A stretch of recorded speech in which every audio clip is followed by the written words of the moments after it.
Listen, let me tell you a story about a man called Emeka.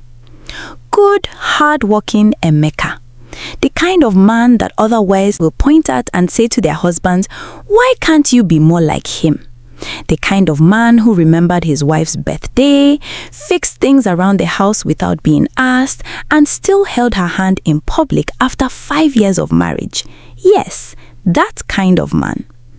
But by the time I finish this story, you will learn something very important. That sometimes the enemy does not come from outside your gate. Sometimes the enemy comes wrapped in family, smiling, calling you sister, eating your food, and slowly, quietly trying to steal everything you have. But wait, let me start from the beginning. Emeka married Adaeze when they were both young and full of hope. Adaeze was a beautiful woman from a good family in the village. Bright eyes, loud laugh, the kind of woman who lit up a room just by walking into it. Their wedding was the talk of the entire community. People said they were a perfect match, and truly, for 5 years, they were. Emeka worked hard. He had started a small logistics business in the city, moving goods from one place to another. It was not a big business, but it was growing. He had an office, 2 trucks, and a small team of workers. Adaeze managed their home and sold fabrics from a small shop she had set up near their compound. Life was not perfect, but it was good. They had each other. That was enough. Then, one rainy Tuesday afternoon, everything changed. Adaze's younger sister, Chisom, arrived at their door with 2 big bags and a story full of tears. "Sister, I have nowhere to go," Chisom wept, her face buried in Adaze's shoulder. "My landlord has thrown me out. I lost my job last month. I didn't want to bother you, but I have nobody else." Now, let me describe Chisom for you, because this is important. Chisom was 24 years old, 5 years younger than Adaeze. Where Adaeze was pretty, Chisom was, let's just say, God had been extra generous on the day he made Chisom. Long legs, smooth skin, the kind of face that men walk into walls. But beneath all that beauty was something else. Something calculating, something cold. Chisom had always lived in her older sister's shadow growing up. Adaeze, the brilliant one. Adaeze, the responsible one. Adaeze, who married well. And Chisom had smiled and clapped at every one of her sister's achievements, while deep inside, a quiet jealousy was growing like a weed. But Adaeze didn't know any of this.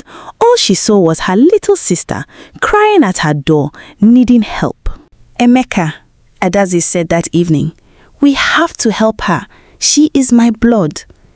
Emeka, good man that he was, didn't hesitate. Of course, she can stay as long as she needs. And actually, he paused, thinking, I need a secretary at the office. Someone to manage calls, keep the books organized, handle paperwork. Maybe Chisom can work for me while she's looking for something permanent. At least she'll have something to do and some money in her pocket. Adaeze clapped her hands together with joy. "Emeka, you are too good. See why I married you?" Chisom, sitting quietly in the corner, looked up at Emeka with a small smile. "Thank you, brother. You are very kind." Brother. That's what she called him. Brother. But the way she said it, something about it made the air in the room feel slightly different. Emeka didn't notice. Adaeze didn't notice. But if there was a wise old woman in that room, she would have narrowed her eyes and said, "This girl is trouble."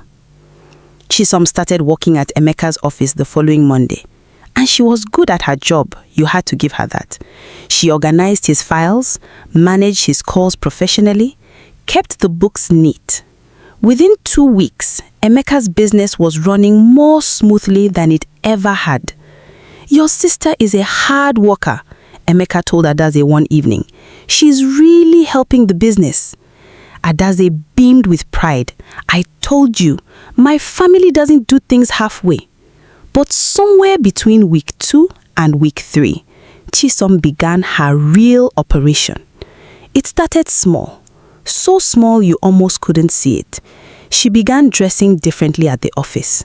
Her skirts got a little shorter, her blouses got a little tighter.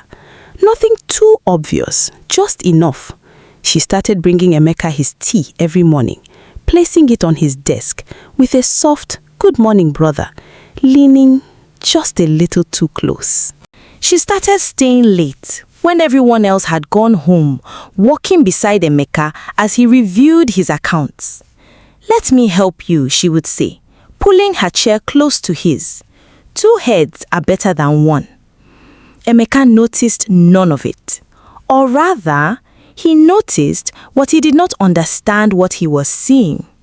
To him, Chisom was his wife's sister, family. The thought that she could be interested in him romantically never even entered his head. He was a faithful man. His mind was not wired for suspicion. But one Thursday evening, when everyone had gone home and only the two of them remained in the office, Chisom made her move. Emeka was bent over some papers when he felt a hand on his shoulder, soft, deliberate. "Emeka," Chisom said, and this time she did not say "brother." He looked up. She was standing very close, her eyes holding a look that no sister-in-law should ever give a man. Emeka stood up so fast his chair scraped back loudly. "Emeka, what are you doing?" She smiled slowly. "Emeka, don't pretend you haven't noticed. We spend all day together. You know me better than Adaeze does now. I just think..." "Stop." Emeka's voice was firm, cold. "You are my wife's sister. You are family. I don't know what is going on in your head right now, but let me be very clear. This will never happen. Never. Not in this life, not in the next one." Chisom's smile didn't waver. "Are you sure? Because from where I'm standing..." "Pack your things," Emeka said quietly. "We are going home, and tomorrow you will find another job. I am sorry, but you cannot continue working here." The smile on Chisom's face flickered just for a second. Then it returned, softer, sadder, like someone had flipped a switch. "Of course, Emeka, I understand. I'm sorry. I don't know what came over me. Please, please don't tell Adaeze. It would destroy her." Emeka looked at her for a long moment. Against his better judgment, against everything his instincts were telling him, he nodded. "Fine, but you find another job immediately." And this never happened. That, my people, was Emeka's biggest mistake. Not because he was wrong to protect his wife from pain, but because he did not know that Chisom was already 3 steps ahead of him. Because here's what Chisom did next. She did not go home quietly and feel ashamed. No. She went home and she started a new plan. If she could not have Emeka willingly, she would take him by force. Not his body, his marriage. She began leaving evidence. Small, careful, devastating evidence. A text message from her phone to Emeka's, carefully worded to sound romantic. He never replied, but the message was there, sitting in his phone like a small bomb. A receipt for a hotel that was near their office slipped into the pocket of his work jacket. She had booked the room herself in cash and never used it, but the receipt had both a date and a time. She borrowed Adaeze's perfume one morning when her sister wasn't looking and sprayed it lightly on Emeka's office chair, then complained loudly that evening, "Sister, why does your perfume smell like this new soap? Something is different about it." Just enough to make Adaeze look at the bottle, just enough to plant a small seed of confusion. She was patient, methodical, like someone who had planned this for years. Then she found her perfect weapon, Mama Ifilma. Mama Ifilma was their next-door neighbor. A good woman, but a woman who loved gist more than she loved food. If you wanted information to travel fast in that neighborhood, you told Mama Ifilma. The woman was basically a human loudspeaker. One afternoon, when Adaeze had gone to her shop, Chisom went to visit Mama Ifilma. She carried a small bag of oranges as a gift and sat down like an innocent young woman carrying a heavy burden. "Mama Ifeoma," she began, her voice dropping to a whisper. "I don't know what to do. I am so confused." Mama Ifeoma leaned forward immediately. Confusion was her favorite flavor of gist. "What happened, my daughter? Talk to me." "It's my sister and her husband." Chisom's eyes filled with tears, real tears, because Chisom was a very good actress. "I have been seeing things at the office, things that are breaking my heart. Emeka, he has been receiving a woman at the office, late evenings when everyone has gone. I saw text messages on his phone by accident. Mama, I don't know whether to tell my sister or keep quiet. She is my blood, but Emeka has been kind to me. I don't want to destroy their home." Mama Ifeoma's eyes were wide as plates. Emeka? That same Emeka? Are you serious? "Please, Mama, keep this between us," Chisom whispered. "I'm still not sure. Maybe I'm wrong. Please, let us not say anything yet."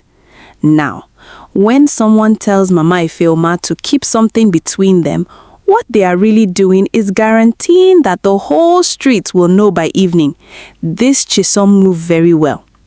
Sure enough, by the time Adaeze closed her shop that afternoon and walked home, 3 different people had already greeted her with eyes that held too much meaning. And by evening, Mama Ifeoma herself, unable to contain it any longer, came knocking. "My daughter," Mama Ifeoma said gently, holding Adaeze's hand. "I don't want to be the one to tell you this, but I love you like my own child, and I cannot watch you suffer in ignorance. There are things happening in your husband's office." And just like that, the bomb that Chisom had been building for weeks finally exploded. Adaeze confronted Emeka that night. She threw the hotel receipt at him. She showed him the text messages on his phone from Chisom's number, which she had gone through while he was in the bathroom. She stood in the middle of their bedroom, shaking with anger and pain. "5 years, Emeka, 5 years I have been a good wife to you, and you repay me with my own sister? My own sister?" Emeka stood there, his face pale with shock. He had not seen the text messages. He had not known about the receipt.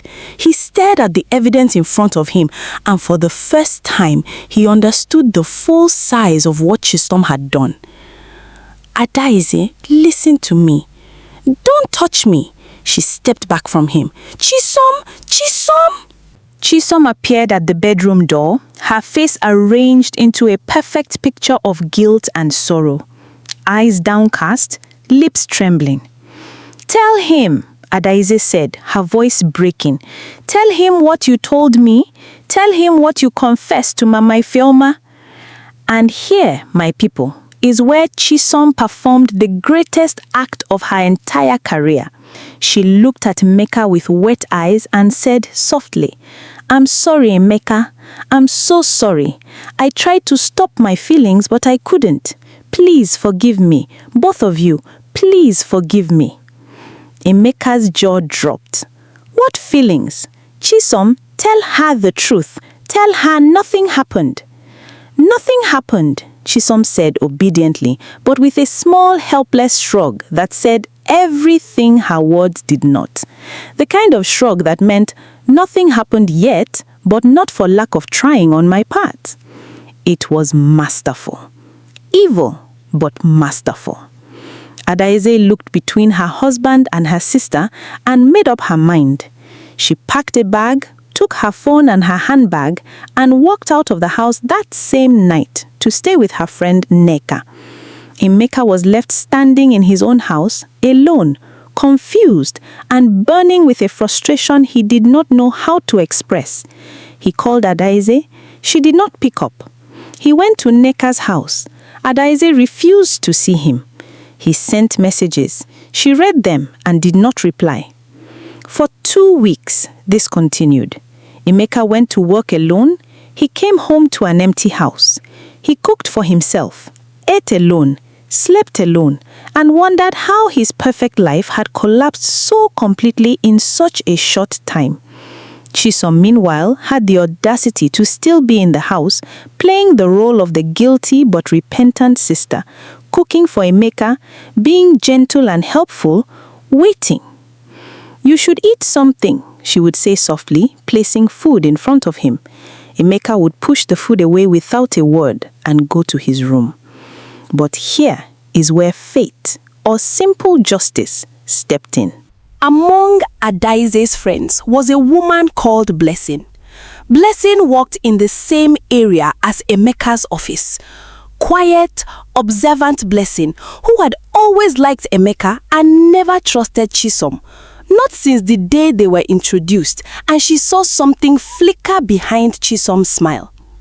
One evening, Blessing was passing by the office complex and decided to stop in and greet Emeka. She found him at his desk, alone, looking like a man who hadn't slept in days. They talked. Emeka, desperate and exhausted, told him everything, the real everything. The advance Chisom had made, how he had rejected her, how he had foolishly agreed to keep it secret, how the evidence had appeared from nowhere. Blessing listened with the kind of careful attention that people only use when they are building a case. And as she listened, pieces began to fall into place. She remembered something. 3 weeks ago, she had seen Chisom at a hotel near the office, getting a receipt at the counter, alone. At the time, she thought nothing of it. Now, she also remembered bumping into Chisom at the market the same day Mama Ifeoma had called to deliver the news about Emeka. Chisom had been in that market right near Mama Ifeoma's regular vegetable stand earlier that same afternoon. Blessing stood up. "Emeka, I need to make some calls." What followed was 3 days of quiet, careful investigation. Blessing spoke to the hotel receptionist, who confirmed that the room had been booked by a woman matching Chisom's description, paid in cash, never actually occupied. She spoke to 2 other women at the market who confirmed they had seen Chisom talking to Mama Ifeoma, going in specifically to find her.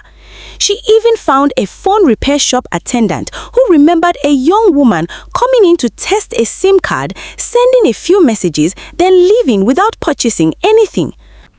When Blessing laid all of this in front of Adaeze in Nneka's living room, the silence that followed was so heavy you could have cut it with a knife. Adaeze stared at the information in front of her. Then she put her face in her hands and wept. Not the hot, angry tears from before. These were cold, slow, devastating tears. The tears of a woman who had just realized that the person she had trusted most in the world had tried to destroy her life. "My own sister," she whispered. "My own blood." Adaeze came home that night. Emeka heard the gate open and came to the door. When he saw her standing there, he didn't say anything. He didn't need to. She walked straight to him and he held her back, and they stood like that in the doorway for a long time. "I'm sorry," she said into his shoulder. "I should have trusted you." Emeka said, "You had every reason to believe what you saw. It was designed to fool you. Don't blame yourself." Then they both looked up. Chisom was standing at the end of the corridor, watching them, and the mask was finally gone. Her face was open, raw, and ugly with the truth of what she had done. "Chisom," Adaeze said, and her voice was very quiet, very still, the way deep water is right before it swallows something. "Pack everything you own, tonight." Chisom opened her mouth. "Sister, please, let me explain." "Tonight," Adaeze said again, "nothing more."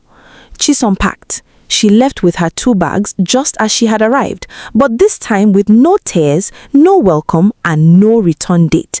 As she walked out of the gate, Adaeze stood and watched her go without a single word. When the gate closed, Emeka came to stand beside his wife. "Are you all right?" Adaeze thought about it. "I will be," she said finally. "I will be." The next morning, Emeka sat down and wrote a full statement to the family. Every detail, the advance, the rejection, the fabricated evidence, Blessing's findings, all of it. He sent it to Adaeze's parents, her aunties, her uncles. He wanted no whispers, no versions, no "we heard that maybe," just the truth, clean and complete. The family's reaction was swift and merciless. Chisom was summoned home. There were meetings, shouting, shame. Her mother wept. Her father was speechless. The aunties who had always suspected Chisom's character finally spoke freely. Chisom's response was to deny and eventually disappear. She left the village without telling anyone where she was going. Some said she went to Lagos, some said Port Harcourt. Nobody really knew. And after a while, nobody really cared. As for Mama Ifeoma, when the full story reached her, she was so ashamed that she came to Adaeze's house with a whole pot of soup, a bag of rice, and an apology that lasted 25 minutes without pausing for breath. Adaeze accepted the soup and the apology because she was a bigger person than most. Emeka and Adaeze, they rebuilt. Slowly, the way you rebuild anything that has been shaken to its foundation. There were hard conversations. There were nights when all doubts crept in and had to be chased away. But they chose each other again and again, every day, until the choosing became easy again. I hope you enjoyed the story. Thank you for listening to the end. See you in our next episode. Bye!